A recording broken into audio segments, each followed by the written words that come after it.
Inshuti muvandimwe, reka twongere dushimire Imana yacu, reka tuyihimbaze kubwo kugira neza kwayo kwinshi. Imana yacu ni urukundo, itwigaragariza uko bukeye n'uko bwije. Impuhwe zayo, ubuntu bwayo tubwibonaho. Reka rero tubihimbarize tugira tuti Imana yacu, icyubahiro, ishimwe no guhimbazwa reka bibi byawe none n'iteka ryose. Amen.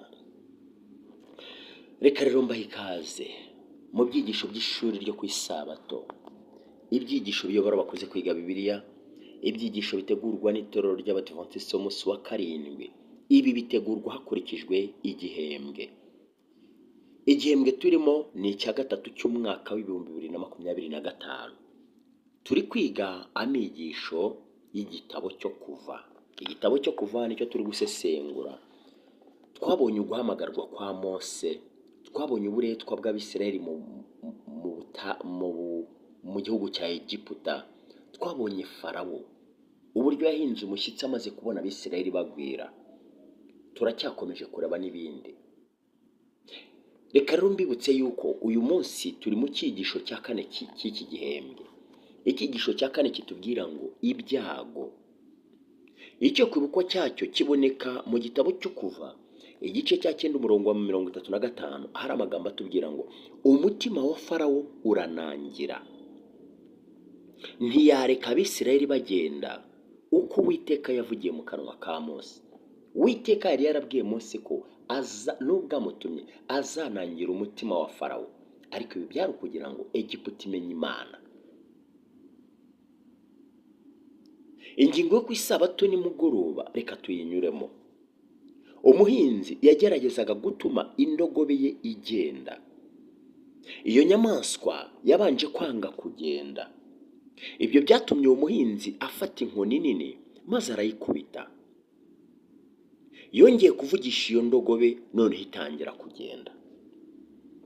Igihe umuntu umwe yabazaga uwo muhinzi impamvu ibyo ari byo bitumye igenda, yarasubije ati, yewe icya mbere ni ukubanza kumenya icyo ishaka. Dushyize ku ruhande ikibazo gishobora kuvuka igihe inyamaswa zikorewe ubugome, hari ingingo ikwiriye kwitabwaho ahangaha, cyane cyane mu cyerekezo cyo kuvanwa mu Misiri kw'Abaheburayo. Mose yari yahawe amabwiriza yagombaga guha Farawo, harimo aya magambo y'Imana azwi cyane ari muri uru rurimi ngo sharati ami, ari yasobanurwa ngo reka ubwoko bwanjye bugende.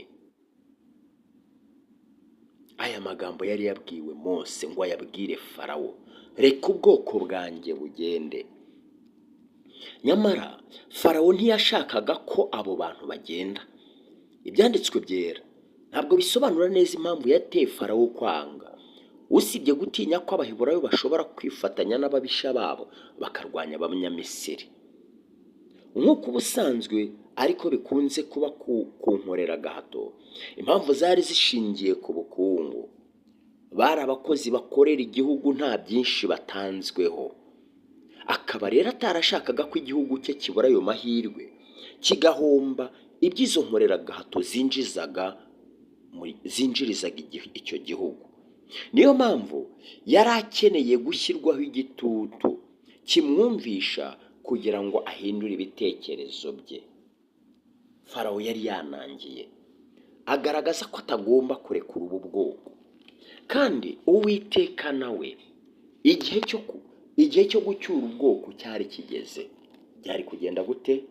Umunyembaraga yagombaga gutwara, kandi nta gushidikanya yuko Imana ariyo nyambaraga.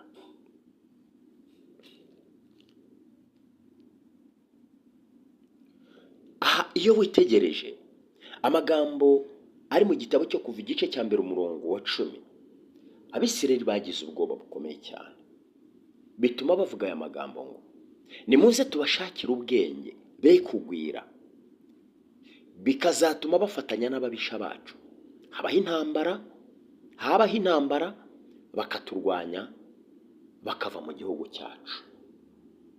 Batinyaga yuko bava muri iki gihugu, kuko abisirayeli bari amaboko menshi, bari amaboko akomeye. Iki rero nicyo abanyegiputa batashakaga. Reka ibi bibanza tubisoreze ahangaha by'ingingo yo ku isabato nimugoroba, maze twinjire ku ngingo y'uyu munsi nyirizina ya tariki 20 Nyakanga. Ni ingingo itubwira ngo Imana ihanganye n'ibigirwamana. Aha Imana yari ihanganye n'ibigirwamana. Reka tuze twumve uko babitubwiye.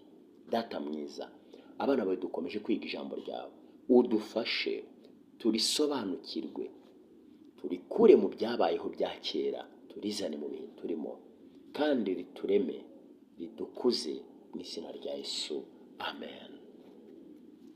Iyi ngingo ishingiye mu gitabo cyo Kuva igice cya 7 uhereye ku murongo wa 8 kugeza ku wa 15.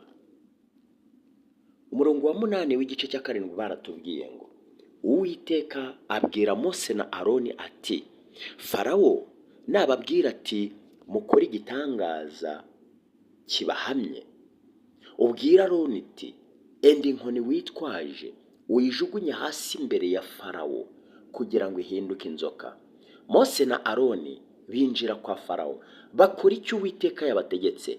Aroni ajugunya inkoni ye hasi imbere ya Farawo n'abagaragu be, ihinduka inzoka.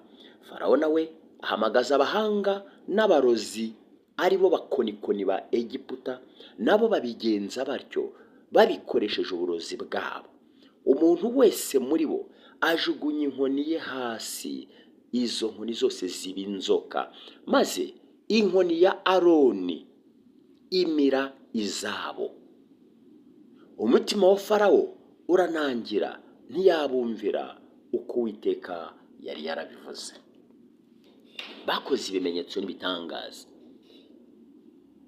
Ya nzoka Uwiteka yari yarabwiye Aroni na Mose, bajugunye inkoni hasi hinduka inzoka.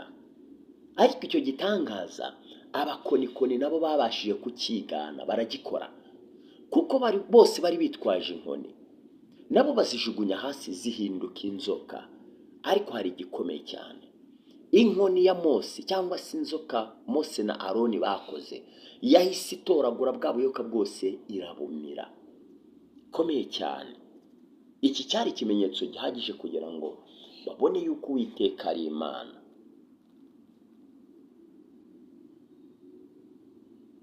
Intambara zari zigiye gukurikiraho zari ziri hagati y'Imana ihoraho n'Imana y'ikigirwamana, Imana z'Abanyamisiri.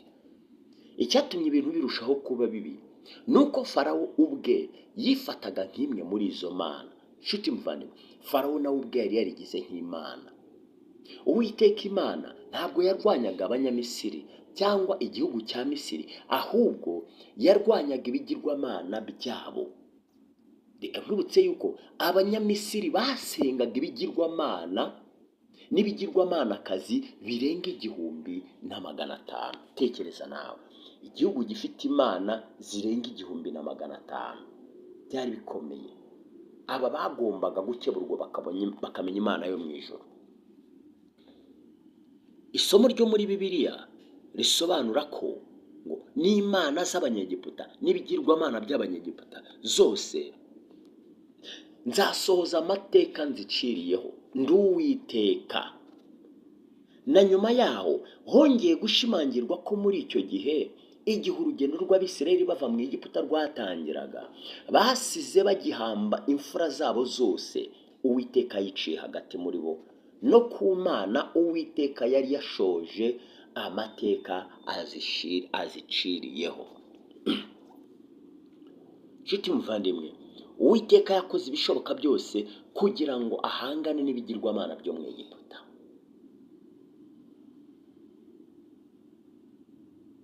Reka mbanze nanakosore gatoya. Ahantu hano hari Imana itangijwe n'inyuguti ntoya, ujye umenya yuko ari ibigirwamana. Niyo mpamvu mu nyandiko, nshuti muvandimwe nawe wowe udukurikiye, iyi Imana yandikwa hakoreshwa inyuguti nkuru. Iyi ya mbere ni inyuguti nkuru, hakandikwa ibigirwamana hagakoreshwa inyuguti ntoya. Hirya no hino kuri WhatsApp abantu bajya babipfa, ugasanga umuntu yanditse imana n'inyuguti ntoya, abantu bakamukebura bati ubwo wanditse ikigirwamana. Nizere ko aka katazongera kubasoma. Wowe udukurikiye ibi bizirikane, iyo ujya kwandika imana yo mu ijuru, imana yacu, imana nyamana, imana utangiza inyuguti nkuru, hanyuma wajya kwandika ikigirwamana cyangwa se ibigirwamana ukandika imana ariko n'inyuguti ntoya. Aho niho itandukaniro riri. Reka rero dukomeze karagaciyemo kugira ngo bisobanuke, kuko nibutse yuko abantu bashobora gusoma bikabasoba. Urugero rw'iryo teka ryaciriwe imana zabo, nk'aha bakoresheje imana y'ikigirwamana cyangwa se iz'ibigirwamana. Urugero rw'iryo teka ryaciriweho ibigirwamana byabo cyangwa se imana zabo rwagaragajwe n'igitangaza cy'inkoni yahindutse inzoka. Mu Misiri ikigirwamanakazi cyitwa Ireyusi cyari mu ishusho y'inzoka y'inshira, kandi kigaragaza ububasha bwategekaga Misiri y'amajyepfo. Icyo kimenyetso cy'inzoka y'inshira cyari no ku ikamba rya cyami rya Farawo, nk'ikimenyetso cy'imbaraga, ubumana, ubwami ndetse n'ububasha bw'ikirenga, kubera ko icyo kigirwamanakazi cyashoboraga kuvundereza ubumara bwacyo ku banzi b'umwami. Bageze aho bakigira imana. Tekereza nawe kugira imana y'inzoka, ikigirwamana, kugira imana y'inzoka, ntabwo byari byoroshye. Ikindi abanyamisiri bizeraga nuko iyo nzoka yahawe ishusho yo kwera yagombaga kuzayobora Farawo mu bundi buzima bwe bwa nyuma yo gutanga, nyuma yo gutanga kwe, cyangwa se nyuma yo gupfa kwe. Gutanga no gupfa k'umwami.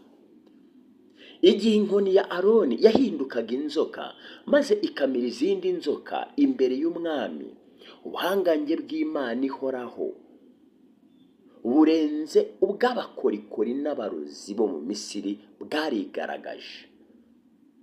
Igihe inkoni ya Aroni yahindukaga inzoka maze ikamira izindi nzoka imbere y'umwami, ubuhangange bw'Imana, haleluya. Aha none urabona ko banditse imana ihoraho, batangije inyuguti nkuru. Ngiryo itandukaniro. Ubuhangange bw'Imana ihoraho burenze ubw'abakonikoni n'abarozi bo mu Misiri uwo munsi bwarigaragaje. Ikimenyetso cy'ubushobozi bwa Farawo ntabwo cyaneshejwe gusa, ahubwo Aroni na Mose banagifashe mu ntoki zabo. Urabyibuka ku murongo wa 12 n'uwa 15 ko babivuze. Yafashe yamaze kuzimira arongera arayitoragura. Uko guhangana ku ikubitiro kugaragaza imbaraga z'Imana n'ubutwari ifite kuri Misiri. Mose nk'uwari ahagarariye Imana yo mu ijuru, yari afite ububasha bukomeye n'imbaraga ziruta iza Farawo wari warigize ikigirwamana. Mose yari ahagarariye imbaraga ikomeye, imbaraga y'Imana yo mu ijuru. Ngiyo Mose yari ahagarariye, umugabo wari warigize ikigirwamana. Nk'ikimenyetso kandi kigaragaza ko Egiputa kera yafataga imana y'inzoka yitwaga Nehebukawu, ari nayo bizeraga ko yategekaga imyuka yose nk'imana yera igomba guhabwa icyubahiro no kuramywa. Egiputa hari ibyo yizeraga, ariko kandi mwibuke Imana iti Imana ifuhira icyubahiro cyayo. Ntabwo icyubahiro cyayo cyagombaga guhabwa ibigirwamana. Niyo mpamvu Imana yera yagombaga kwigaragaza kandi karamywa hakurikijwe rero imyemerere yabo. Iyo nzoka ifatwa nk'Imana cyangwa se nk'ikigirwamana yari ifite imbaraga zikomeye, kubera ko yamize izindi nzoka z'inshira 7 zose. Bityo Imana yeretse abanyegiputa ko y'ubwayo itandukanye n'ikigirwamana cy'inzoka, kuko ifite imbaraga n'ubutwari butagereranywa. Niyo nyuma yo guhangana muri ubwo buryo noneho bashoboye gusobanukirwa neza n'iki ibyo bivuze. Nyuma yo gukora za nzoka zose, inkoni ya Farawo na Aroni igahinduka inzoka nini ikamira bwa buyoka bwose, aho hari hagaragajwe ikimenyetso cyo gukomera kw'Imana n'ubuhanga bw'Imana.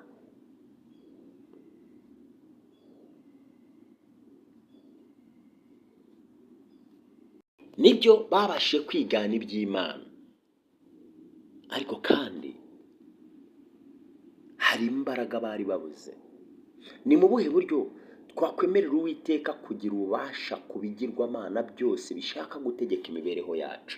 Inshuti muvandimwe, mu mibereho yacu dufite byinshi cyane twagize nk'ibigirwamana kuri twebwe, twubakiye mu buzima bwacu, bimwe ubona utavaho, bimwe ubona utareka, bimwe wicara uvuga ngo niko nteye, bimwe wicara uvuga ngo ibi ntabibonye si byashoboka. Oya, reka ibyo bigirwamana byo mu Egiputa bye gutegeka ubuzima bwawe. Igurira Kristo imibereho yawe. Kristo afite ubushobozi burenze ubwo udatekereza. Imana rero ihanganye n'ibigirwamana, yahanganye n'ibigirwamana byo mu Egiputa. Uyu munsi iradusaba ko twayemerera ikadufasha guhangana n'ibigirwamana twimitse mu mibereho yacu. Mbese ufite ikihe kigirwamana? Ese ufite ikigirwamana cy'ubutunzi? Ese ufite ikigirwamana cy'imibereho? Ese ufite ikigirwamana cy'akazi? Ufite ikigirwamana kihe? Reka Imana idufashe gusobanukirwa ibyacu. Imana idufashe gusobanukirwa, tubashe kugenzura imitima yacu, tumenye aho twaguye, tumenye ibyo twimitse mu mitima yacu bitubuza gukora umurimo w'Imana, bitubuza gukorera Imana, bitubuza kujya mu ruzabibu. Kandi birahari byinshi. Reka dutangire dusenye izo nkuta zidutandukanya n'Uwiteka. Uwiteka yiteguye kubana natwe nk'uko yabanye n'Abisirayeli mu bihe bishishana. Abisirayeli bari bakomeye kuri bo, Abisirayeli babakoresheje uburetwa, yemwe ntibabifurizaga ibyiza, ariko Uwiteka yabahaye ubushobozi n'imbaraga byo guhangana n'Abanyegiputa. Ariko ibi ntitwabyishoboza twebwe muri iki gihe tutabashe gusabana n'Uwiteka. Reka rero tumugire inshuti yacu, bityo tunamutabaze mu bihe by'amage no mu bihe by'akaga, azabana natwe. Imana turinde kwihebeshwa n'ibyo tureba, turinde kwihebeshwa n'imibereho tubayemo, ahubwo iduhe kunamba kuri yo no gukomera kuri yo, mu izina rya Yesu, amen. Turagushimye Uwiteka mwongera ubugingo bwacu. Uri Imana nzima, uri Imana ikomeye, ugira neza, ukunda kubabarira. Abana bawe tugushimiye uburyo uduhaye kwiga ijambo. Uri Imana uhabwa icyubahiro. Reka uduhe kurikomereramo no kurinambaho. Tubagushyize mu biganza rero, ubwo batanze igihe cyabo bakemera kwigira ijambo ryawe. Data, wasezeranye yuko ntawagukoreye, wasezeranye yuko ntawagusenze, ntawakwambaje ngo akorwe n'isoni. Reka ubu bwoko bwawe ubuhe umugisha kandi ububere maso. Reka abafite imirimo ubane nabo muri iyo mirimo, kandi Data ubahe kumvwa n'abakoresha babo, kugira ngo igihe bapfukamye bakuganyira kandi igihe bafite ibyo bifuza ujye ubaba hafi. Utugirire neza, uturinde kwihebeshwa n'ibyo tureba, ahubwo intekerezo zacu zifate mpiri kugira ngo twibere muri wowe. Urubyiruko rwacu turarukweretse, abasore n'inkumi ubakomereze mu kiganza cyawe. Hari abafite akazi n'abadafite akazi, bihebeshejwe n'imibereho barimo. Data mwiza, turabakweretse ngo ubafashe, ubagirire neza, ubungure ubwenge n'icyo gukora, kugira ngo imibereho yabo y'ahazaza Data uyibategurire. Bahe kugukunda no kukwimika mu mibereho yabo. Katugushyire mu biganza abadamu batwite, komeze kubarengera no kubagirira neza, komeze kubungabunga imbuto wabahaye, kandi ubongerera icyizere. Kandi Data mwiza, tugushimiye abaruhutse amahoro. uhabwe icyubahiro. Abari ku bisasiro baremejwe n'umubiri ubiteho, abari mu mazu y'imbohe ubahe kukunambaho, kandi ubahe kwatura ibyaha no kwicisha bugufi imbere y'abo bakoreye ibyaha. Reka rero twese uduhire. Uyu ni umunsi wa mbere w'imirimo.